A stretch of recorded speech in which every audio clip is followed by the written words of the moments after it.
tardes, qué bueno que se pudo conectar ahorita. Una disculpa por no haberme podido conectar la vez pasada. Pues bueno, ya no quedamos de acuerdo para reponer en otro momento, entonces pues vamos a continuar hoy, ¿sale? Ok, ¿me escucha bien, Nereida?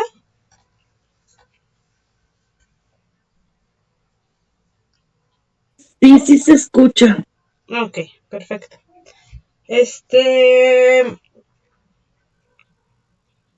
Bien, entonces le pregunto, ¿qué es lo que recuerda de la última clase? ¿Qué es lo que vimos? Todavía estábamos viendo sobre los tipos de control de plagas que había y estábamos viendo sobre los medios físicos y también los medios biotecnológicos. Perfecto. Ok, ¿recuerda para qué son los medios físicos? Es decir, ¿cuál es el objetivo principal de los medios físicos en el control de plagas?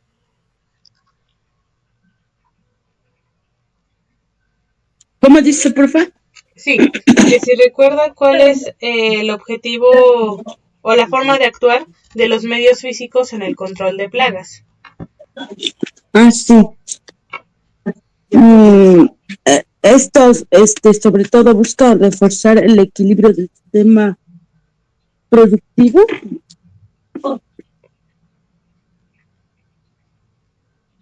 Uh-huh. Ya.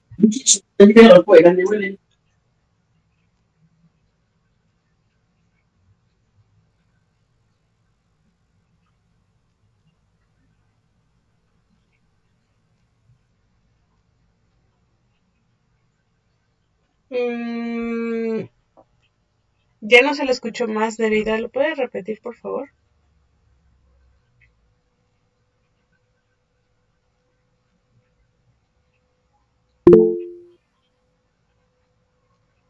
Ok.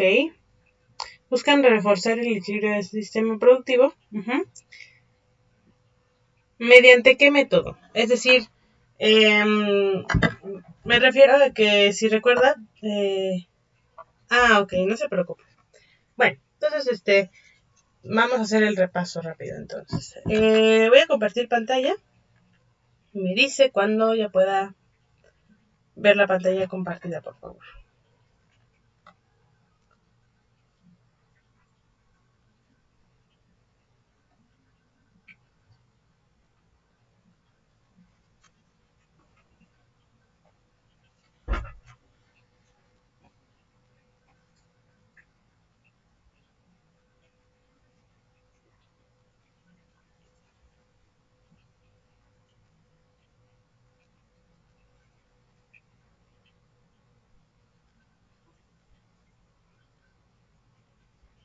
Ok, todavía no.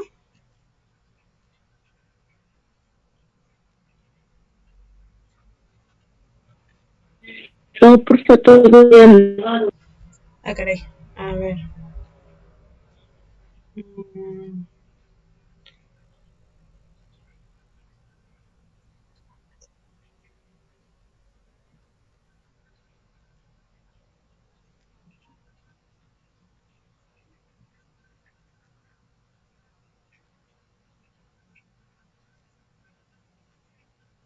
Se ve así. Perfecto. Gracias. Entonces, bien. Entonces tenemos la agricultura ecológica y el control de plagas, ¿no? Y estábamos viendo que hay diferentes métodos, los físicos, otro color. Los físicos, biológicos, y de productos vegetales o minerales. Uh-huh. Entonces, si recordamos, los de control físico, uh-huh, buscan más que nada reforzar al sistema, bueno, el equilibrio del sistema mediante que el sistema tenga la capacidad de cerrarse, uh-huh, y no salgan ni entren pues bueno, elementos externos al sistema, uh-huh, y que pues puedan perjudicarlo, ¿no? Básicamente eso. Y pues bueno, como hemos venido viendo, varios métodos se pueden combinar al mismo tiempo. Por ejemplo, vemos este que es físico, de esta trampa, pero también es hormonal. Entonces, el atrayente es hormonal, igual el color pues es visual para algunos insectos, y la parte física está en que, pues bueno, el insecto o el organismo, en este caso el insecto, va a entrar por un agujero pequeño, pero no va a ser muy capaz de poder salir por la forma en la que funciona el vuelo de estos organismos, ¿no? Y bueno, también vimos que algo bastante popularizado son las dobles mallas. Algunos contraindicaciones, bueno, algunas perjudicaciones al utilizar este tipo de método es que pues bueno, no entran insectos que hagan daño, pero tampoco pueden entrar muchos de los insectos benéficos, ¿no? Pero bueno, ok. Esta es algo para ahuyentar a las aves. Y aquí, pues bueno, las orugas se van a quedar acá, las mariposas y las orugas. Y entonces podemos quitar rápidamente del tronco del árbol en donde se supone que iban a atacar. Y pues bueno, los podemos eliminar, ¿no? Luego los métodos biotecnológicos pues utilizan los conocimientos sobre la biología de los organismos que queremos enfrentar.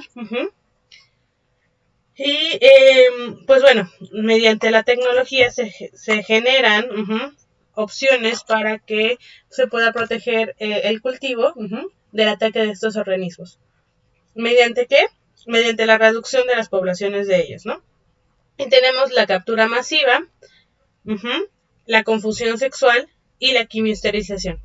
La captura masiva como tal, bueno, los tres básicamente buscan evitar la reproducción, ¿no? De los organismos.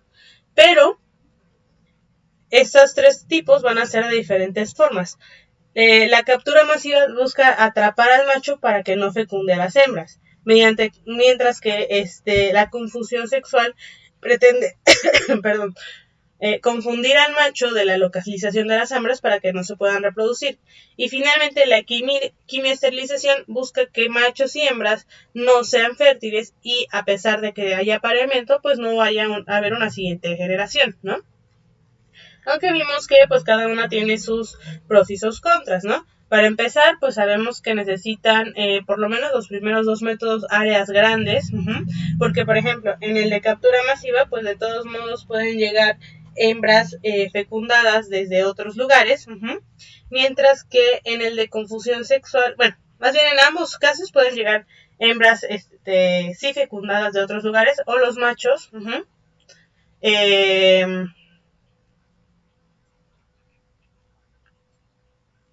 de otros lugares pueden llegar, ¿no? A fertilizar a las hembras. Y en el caso de la quimioesterilización, bueno, también hay que tener cuidado de que, pues, como es, digamos, entre comillas, contagioso el químico, se pasa de un organismo a otro el químico que esteriliza, pues bueno, podría tener consecuencias si se nos sale de control, si no hay un control adecuado de este químico esterilizador. Además de que, bueno, evitar ciertas reproducciones a veces podría ser contraproducente, pero, pues bueno, esto es para evitar que haga daño a nuestro cultivo como tal, ¿no? No vamos a eliminar a la especie por completo.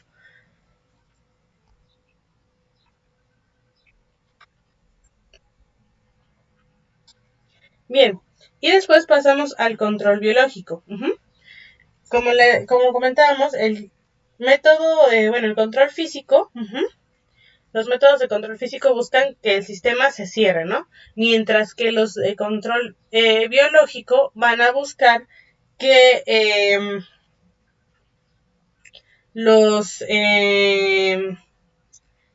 digamos, la cadena alimenticia y la red trófica se vea equilibrada nuevamente, ¿no? Es decir, que no haya o demasiadas presas o demasiados depredadores, demasiados herbívoros, demasiados carnívoros, etcétera, etcétera, sino que si falta o sobra algún organismo, entonces que el sistema sea capaz de nivelarlo con sus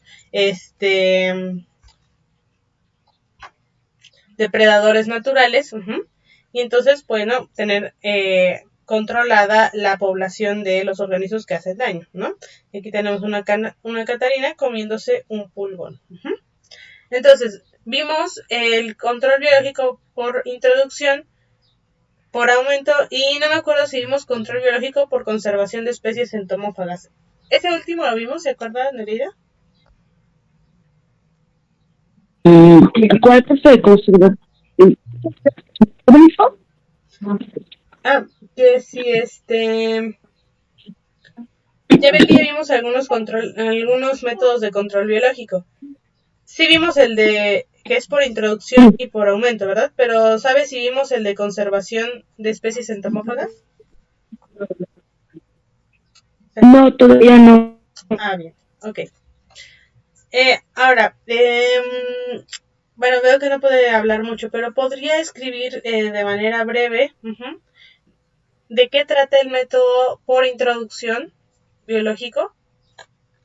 ¿Qué es lo que recuerda de ello?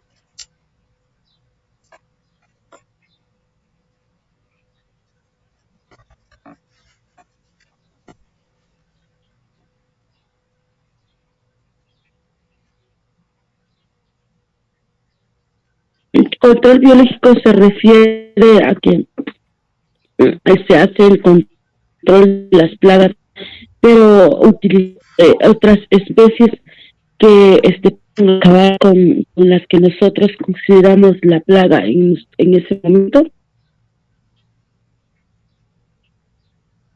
Perdón, ya no le entendí la última parte. ¿Puedes repetirla, perdón?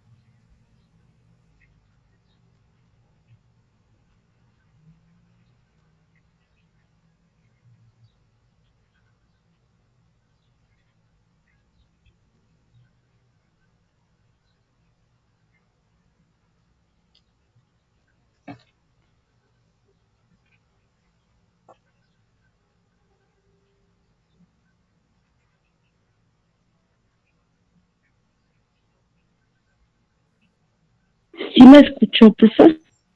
Ay, no, le decía que si lo puede repetir, creí que sí había desbloqueado el micrófono. ¿Puede repetir la última parte de lo de control biológico por introducción?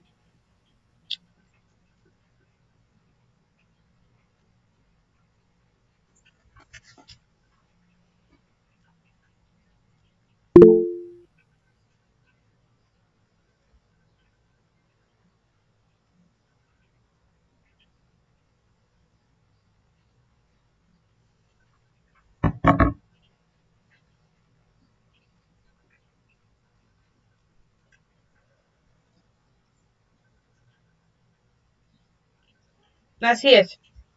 Bien. Generalmente, bueno, el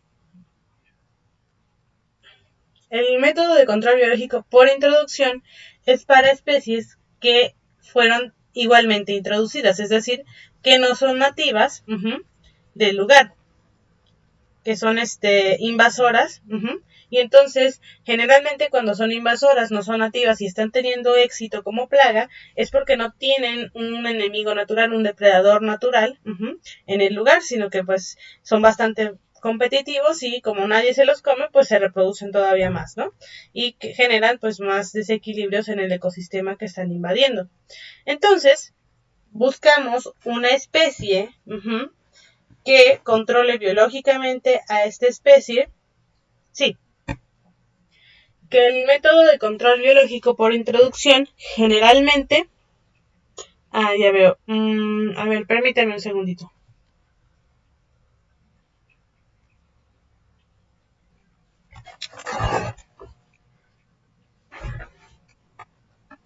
A ver, hice unas modificaciones con el internet y me acerqué más a la computadora.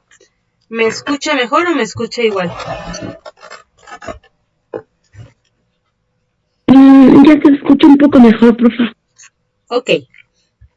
Le comentaba entonces que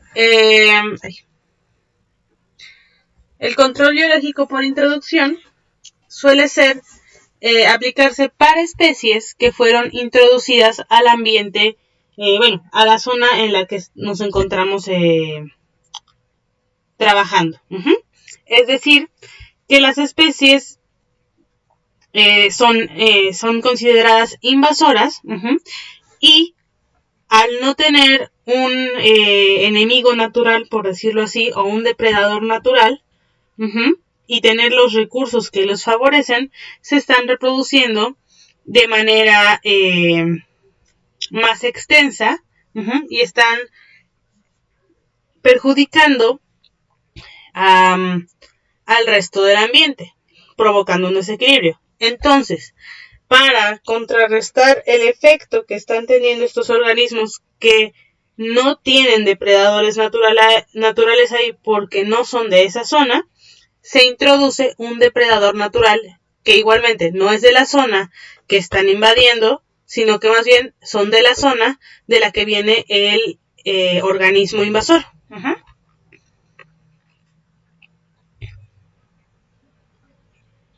Entonces, nuevamente, un insecto ataca cultivos, se introduce a una región, de una región a otra o en un país a otro. Y entonces se vuelve plaga porque no tiene enemigos naturales. Y pues bueno, si no se muere, tiene éxito, ¿no? Entonces buscamos algo que controle esa plaga, un organismo igual que sea naturalmente su depredador natural, que sea su depredador natural, y buscamos aclimatarlo primero y luego introducirlo para que controle a nuestra nueva plaga. Pero de todos modos tenemos que tener cuidado al momento de incrementar este método. A veces el depredador que ponemos no se adapta al nuevo ambiente y se muere. Y el que queremos eliminar, pues no se muere. A veces es eso. Otras veces hay que saber si sí va a eliminar a nuestra plaga que queremos eliminar, o más bien se va a ir por otra vía, va a cazar a otros organismos y nos va a salir peor esto, ¿no? Por eso hay algunos casos exitosos, pero no todos lo son. Hay que llevar a cabo una investigación correcta y adecuada para poder conocer qué introducir y qué no. Si, por ejemplo, la especie también es anual, es decir, cada año sale una nueva generación y la generación progenitora muere, pues bueno, digamos que tenemos solventado el que no se reproduzcan más allá de nuestro tiempo de tratamiento, ¿no? Pero si esta especie es perseverante, persistente todo el año, ahí sí ya habría algunas complicaciones, porque habría que ver que no se nos salga de control esta nueva especie.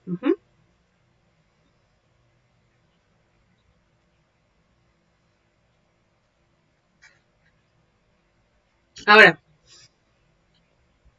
ya vimos el control biológico por introducción y vamos con la de aumento. Bueno, en este método de control biológico consiste en la cría masiva y liberación periódica en el campo de parasitoides y depredadores, tanto exóticos como nativos. Es decir, si ya sabemos quiénes combaten a nuestra plaga, ya sean naturales, nativos, que sí vivan ahí en la zona, o que sean de otros lugares, los vamos a criar, vamos a mantenerlos, los vamos a reproducir, vamos a esperar a que crezcan, etcétera, para poder liberar una gran carga de estos depredadores y poder regular a la plaga que necesitemos. Se considera que estos insectos pueden multiplicarse durante la estación de crecimiento del cultivo, pero no se espera que se convierta en una parte permanente del agroecosistema, nuevamente, ¿no? Se espera como que cumplan con su ciclo de vida, con su función, y ya de ahí pues desaparezcan, ¿no? Ahora, aquí son algunas de las especies que se utilizan en el control biológico de invernaderos y aquí plagas reguladas, ¿no? Como la mosca blanca, que es esta, las trips, los trips, las arañas rojas, unos puntitos rojos, que hacen daño a nuestras plantas, las moscas blancas nuevamente, los minadores, la tuta y los huevos del lepidóptero, ¿no? Los huevos de estos insectos.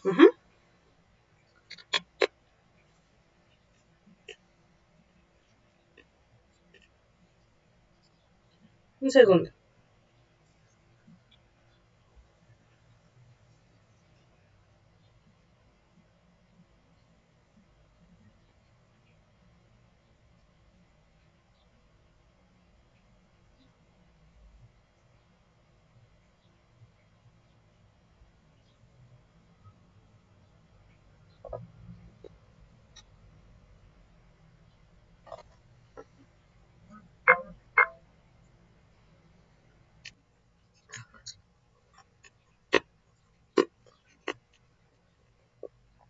Ya, gracias.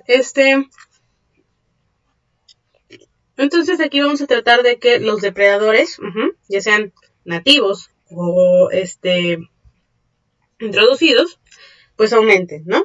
Y nosotros no nos vamos a esperar a que lo hagan de manera natural, sino que los vamos a criar para que en la temporada que se utilicen, se necesiten, pues utilizarlos.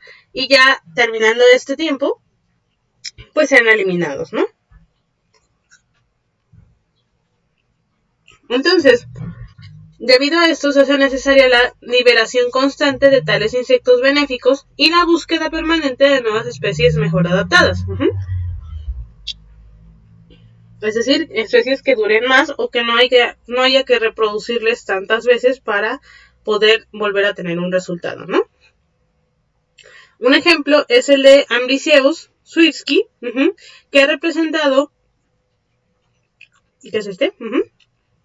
Ha representado una gran innovación de esta tecnología en los últimos años al adaptarse a condiciones extremas mediterráneas, en las que los parasitoides y depredadores tenían mayores dificultades para su aclimatación en cultivos de tomate y pimiento. Entonces aquí vemos a nuestro Amblysseus, estas como gotitas, estos, y vemos cómo se están comiendo a ¿no?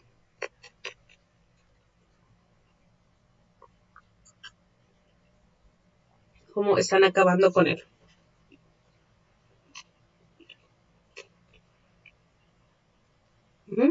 Y bueno, esta técnica, utilizada preferentemente en cultivos de invernaderos, cuenta en la actualidad con una amplia gama de insectos recogidos en este cuadro.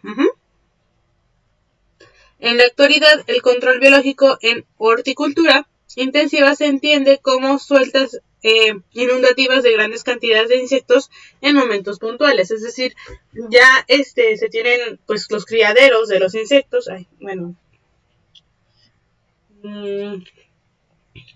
Tienen los criaderos y pues aquí en el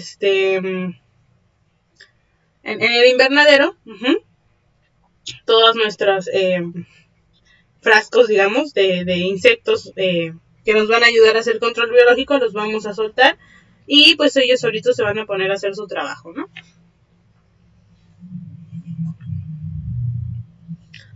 Estos insectos van a desaparecer con el cultivo, con lo que es necesario, entonces reintroducirlos cada ciclo de cultivo. En cualquier caso, esta técnica ha supuesto un incuestionable avance al posibilitar el control de muchas plagas sin utilizar insecticida. ¿Por qué? Porque los mismos organismos pues ya están eliminando a nuestra plaga, ¿no? Y esto pues obviamente elimina los problemas de residuos y los peligros de toxicidad inherentes en ellos, ¿no? De esta forma se abre paso en el mercado una nueva gama de productos de residuo cero, que junto a los programas de producción integrada ponen en un incuestionable tránsito hacia modelos de agricultura más sostenibles y más compatibles con el ambiente. Bien.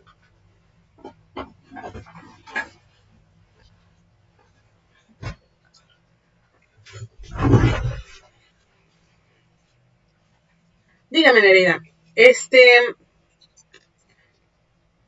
¿usted qué problema le podría ver a este método? ¿Cuál sería el inconveniente?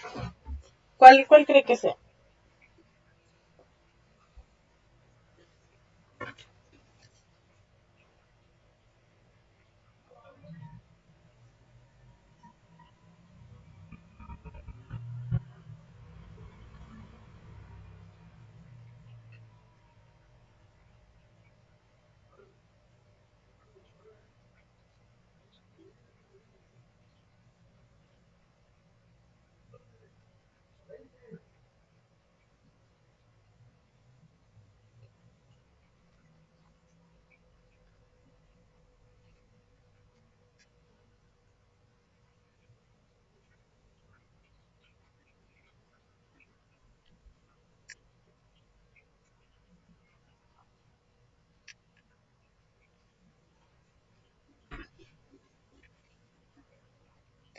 Ok, sí, si esta especie se multiplicara de manera impresionante, podría convertirse en otra plaga, ¿no? Así es. Si, por ejemplo, por un descuido se nos sale también de nuestro invernadero, pues bueno, podríamos generar otra especie invasora y descontrolarse. Em, Como les he comentado a otras clases, a otras generaciones, esto, pues bueno, como sea, sí ha generado algunas controversias, algunos problemas, porque, por ejemplo, digo, incluso en una caricatura como lo es Los Simpson, por ejemplo, hablan de un caso similar, ¿no? No recuerdo bien de qué era la plaga, pero entonces empiezan a traer animal tras animal, ¿no? Para que pues vayan a eliminar las otras plagas, hasta llegar, por ejemplo, a unos chimpancés, y pues preguntan, ¿no? ¿Y qué vamos a hacer con los chimpancés? Ya que pues son animales mucho más, peligrosos y difíciles de manejar y pues bueno, contestan esperaremos a que llegue el invierno, ¿no? Básicamente así con las plagas, ¿no? Hay plagas que pues de repente, como dicen, nos sale más, más costoso o peor el remedio que el problema, ¿no? Entonces pues sí, tenemos que tener cuidado con ello más que nada. Ok, bien. Entonces, finalmente tenemos control biológico por conservación de especies entomófagas. Ujú. ¿Usted sabe cuáles son los organismos entomófagos? ¿Se acuerda?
Sí, más concretamente aquellos organismos, no solamente insectos, sino cualquier organismo que coma insectos. La entomología se encarga de estudiar a los insectos, básicamente, a estos organismos, y pues los entomófagos son aquellos que comen insectos. Bien, entonces, esta técnica va a consistir en aprovechar la capacidad que tenga un agrosistema, manipulándolo o no para que se favorezca la permanencia de los enemigos naturales ya presentes y se pueda regular las poblaciones de plaga y mantenerlas a niveles bajos. Ojo aquí.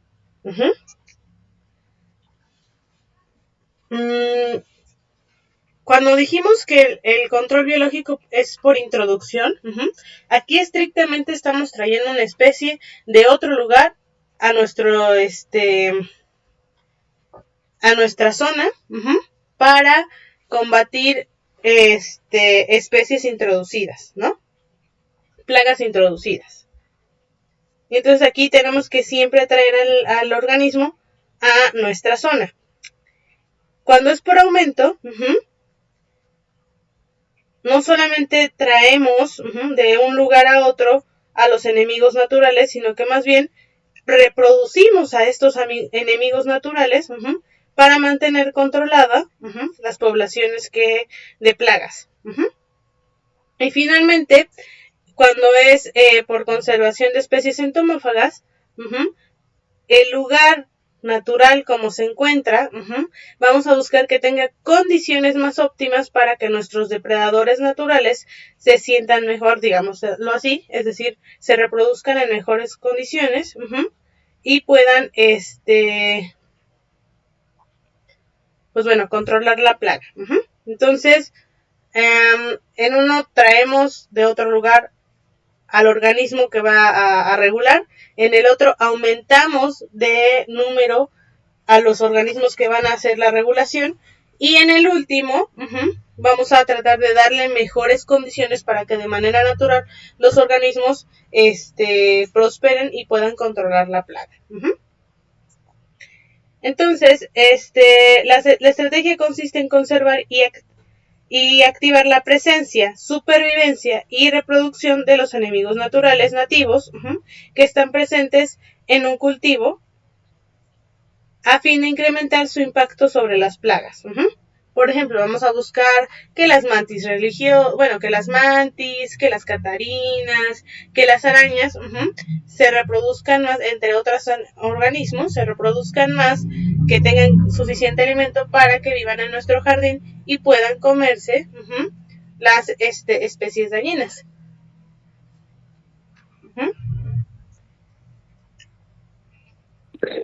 ¿Cómo dijo, profe? Conservar. ¿Qué otra cosa dijo?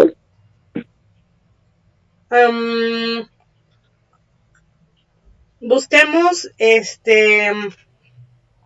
¿cómo le dije?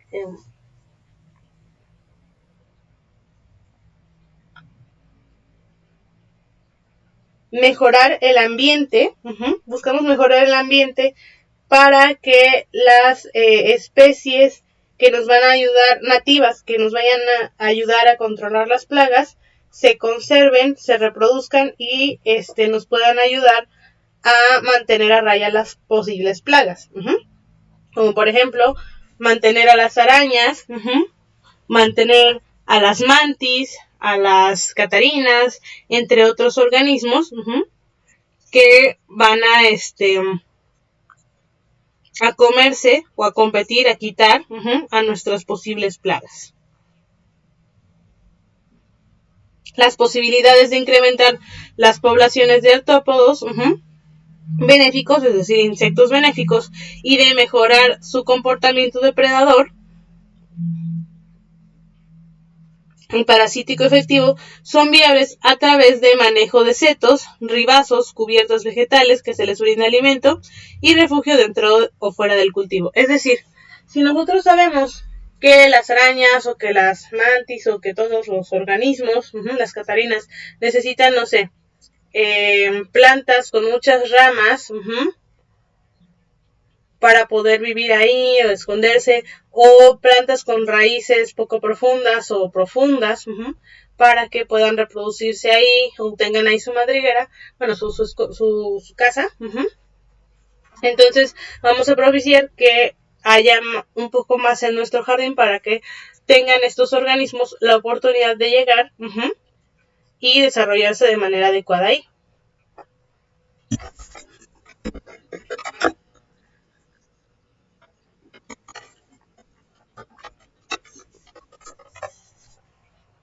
Ok.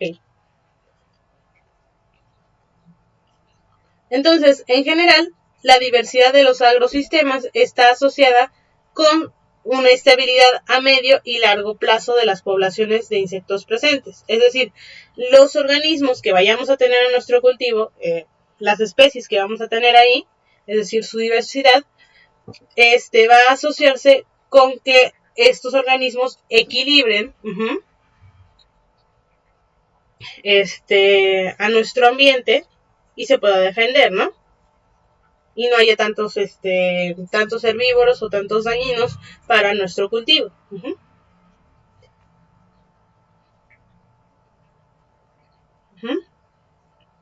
Entonces, como le decía, en general la diversidad de los agrosistemas está asociada con la estabilidad a medio y largo plazo de las poblaciones de insectos presentes. Debido a que una variedad de parasitoides y depredadores están siempre disponibles para suprimir el crecimiento potencial de las poblaciones de plaga. Bien, Nereida, ¿usted recuerda? Bueno, más bien ya le conté el caso de los lobos de Yellowstone.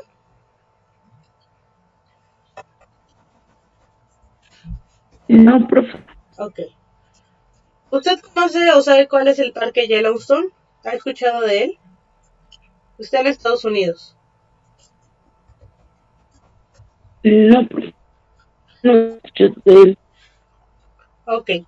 Bueno, es un parque muy famoso, bastante grande, de Estados Unidos.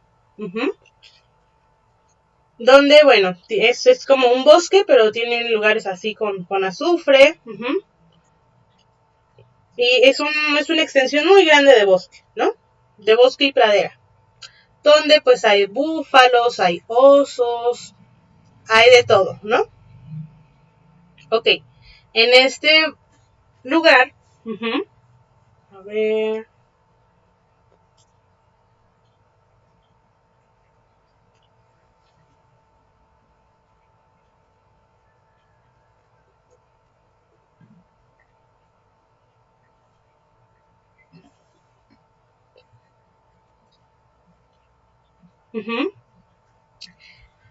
Imagínense que estamos aquí, ¿no? En Yellowstone. Bien.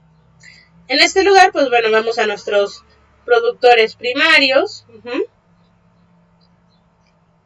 Todas las plantas. Cuando las plantas dan, un momentito, permítame. En ese bosque, pues bueno, tenemos a nuestros productores primarios, los praderas, el pasto. Cuando crecen los árboles, pues bueno, tienen brotes muy tiernitos, que los herbívoros se comen. Y ahí, pues bueno, viven los alces, viven osos.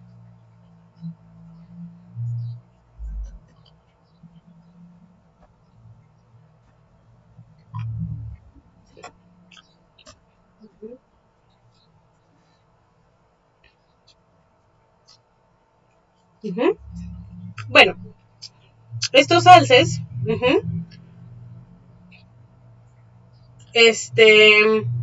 suelen comer los brotes chiquitos de las plantas. Bien, hace muchos años,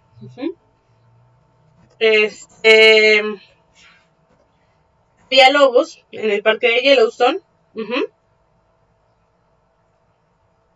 A ver, creo que aquí.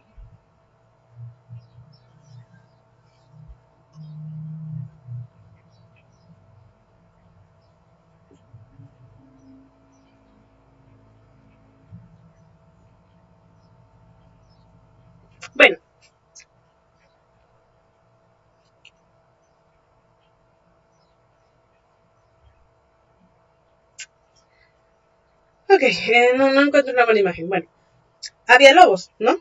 Teníamos a nuestros lobos, vamos a ponerlos de este color. Bueno, no de este. Tenemos a nuestros lobos.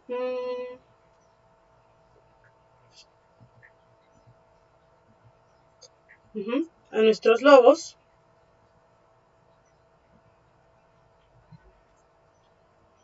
Pero en algún momento llegaron a desaparecer. Entonces, pues bueno, pues como siempre el paisaje va cambiando, hay menos árboles, por ejemplo, el río empezaba a secarse, etcétera, ¿no? Pues se va desviando, como en todos lados, ¿no?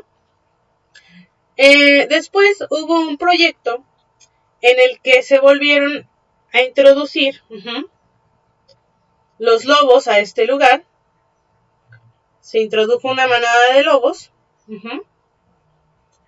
Y estos lobos hacían sus cosas de lobos. Es decir, estos lobos cazaban a nuestros alces. Bueno, a los alces, ¿no?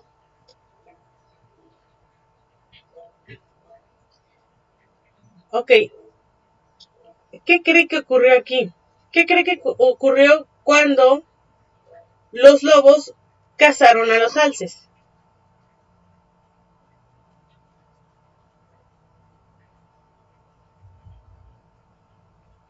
Y a los búfalos y a todos.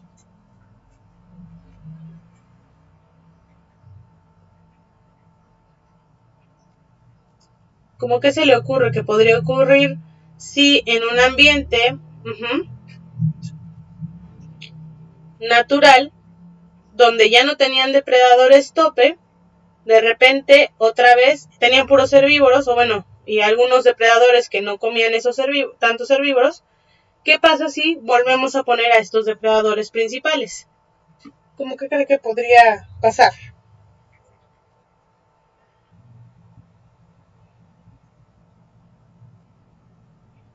¿Cómo dijo, profe? Sí.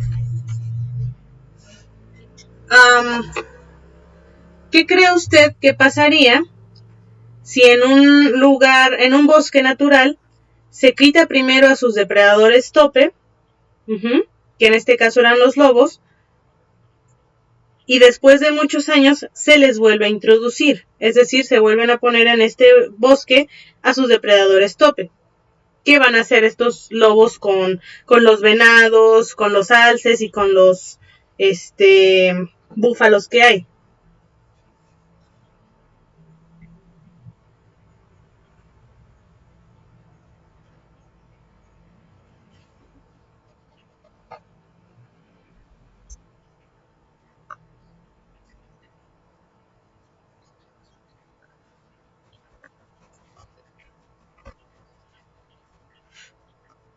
Exactamente, servirían de alimento.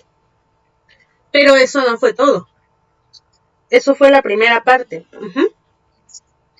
Conforme fueron consumiendo a los venados, no se comieron todos.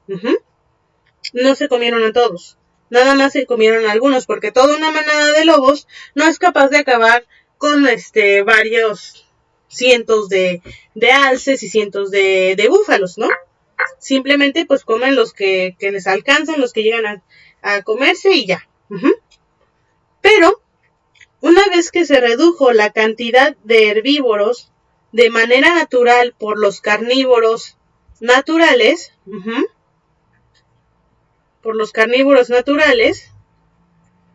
¿qué pasó? Bueno, los carnívoros se pueden reproducir más, etc.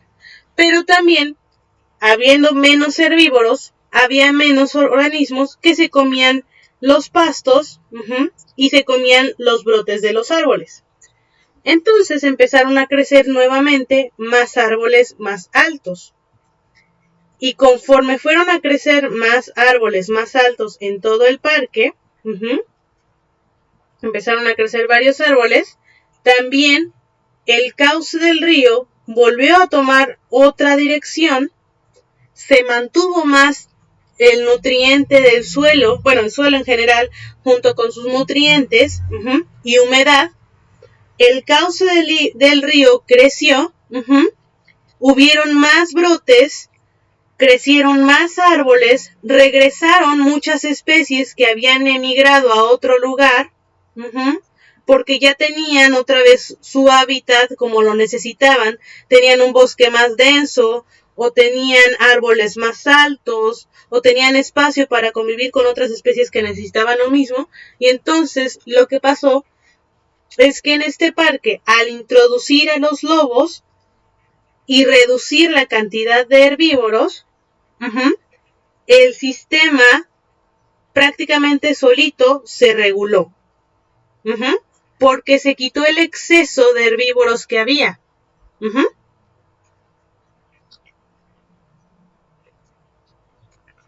Y eso es lo importante de los depredadores tope, porque aunque haya 1000 alces disponibles en todo el tiempo, un solo lobo se va a poder comer a lo mucho 1/3 de alce a la semana. Y digamos, al año no pueden hacer más de 3 nuevos lobos, por ejemplo, porque ese es el tope reproductivo que tienen los depredadores. Tienen cierto tope.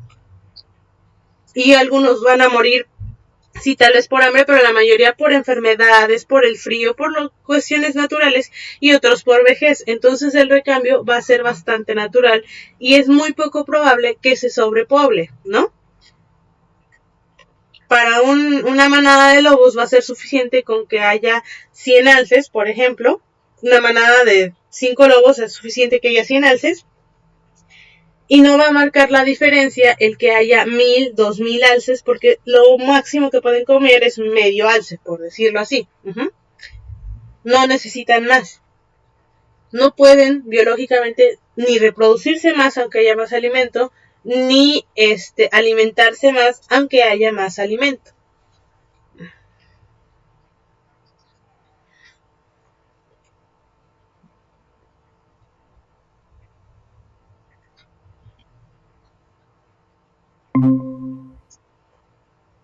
Disculpen, Narina, tuvo un error la página.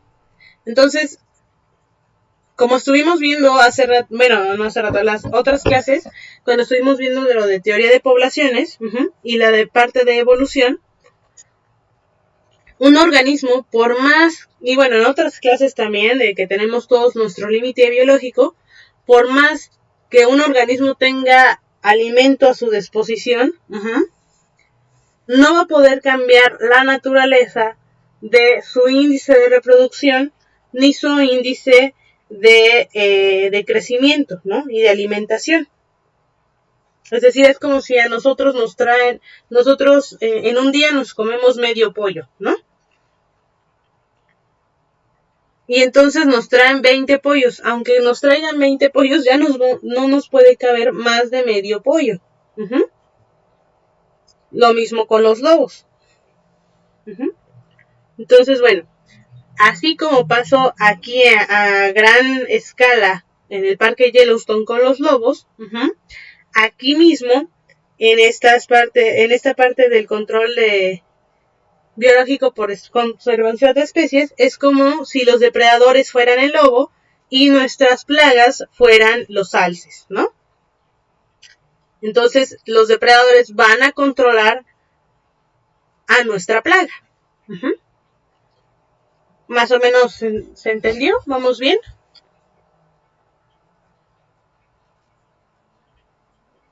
Sí, profe. Perfecto. Ok.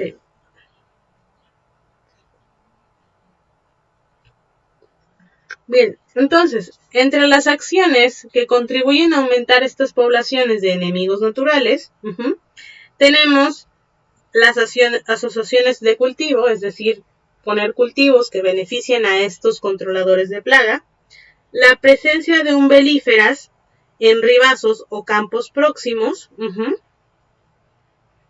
es decir, estas son las umbelíferas, estas plantitas que permiten, atraen a estos organismos y los benefician. Minimizar la intervención de con insecticidas y fungicidas químicos o naturales. Obviamente, si en nuestro cultivo ponemos fungicidas, químicos, insecticidas, no solamente vamos a acabar con los insectos que nos hacen daño o que le hacen daño a nuestros cultivos, sino también a los que nos pueden beneficiar. Minimizar las labores profundas, es decir, reducir la cantidad de veces que quitamos a los organismos invasores o cambiamos a la planta de un lado a otro, etcétera, ¿no? Como que no meter tanto mano, porque obviamente, pues, los organismos, las especies de insectos y otras especies, pues son un poco sensibles a que se mueve el ambiente, ¿no? Entonces van a tardar un poco más en regresar, en llegar, si estamos moviendo constantemente y de manera profunda, pues nuestro cultivo. Que haya malezas que sirvan de refugio o alimentos alternativos, como las leguminosas y las compuestas suelen ser las que más acogen insectos beneficiosos. Si usted recuerda, cuando estuvimos viendo la parte de agroforestería,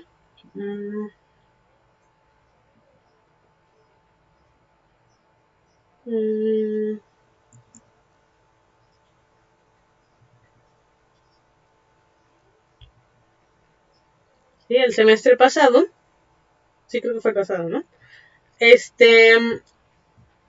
Veíamos esta parte, ¿no?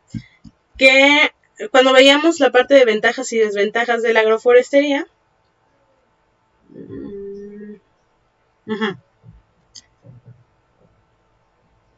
ahí donde está, a ver.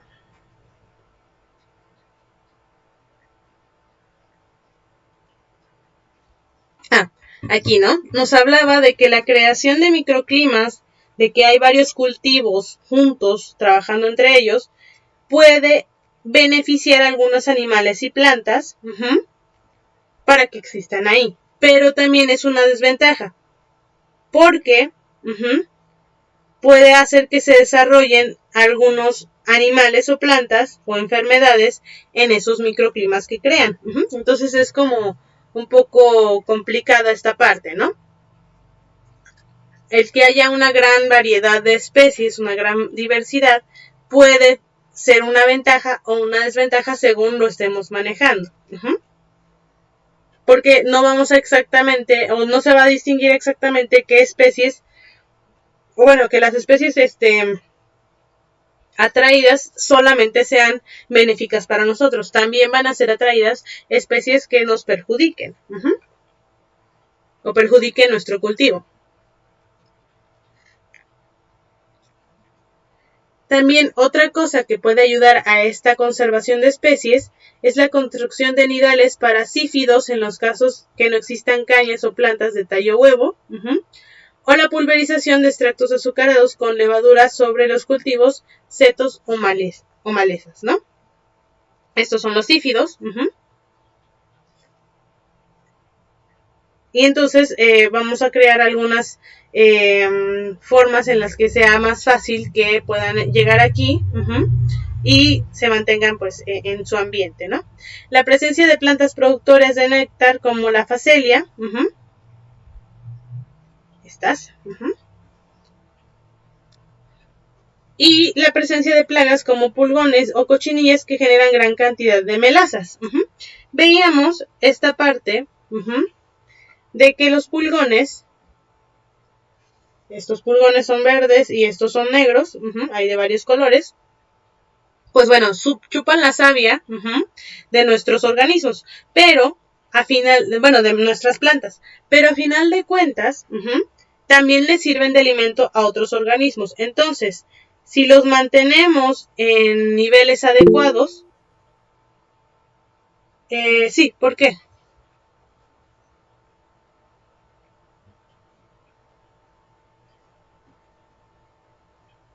Sí, acabaríamos a las 6.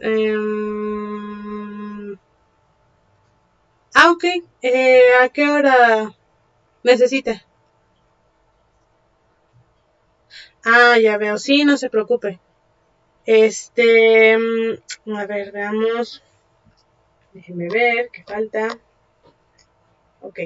¿Le parece, bueno, cómo se siente? ¿Acabo con esta diapositiva o acabo con la segunda y ya terminamos? ¿O quiere que ya mejor que cortemos la clase? Usted dígame, dependiendo de cómo se sienta.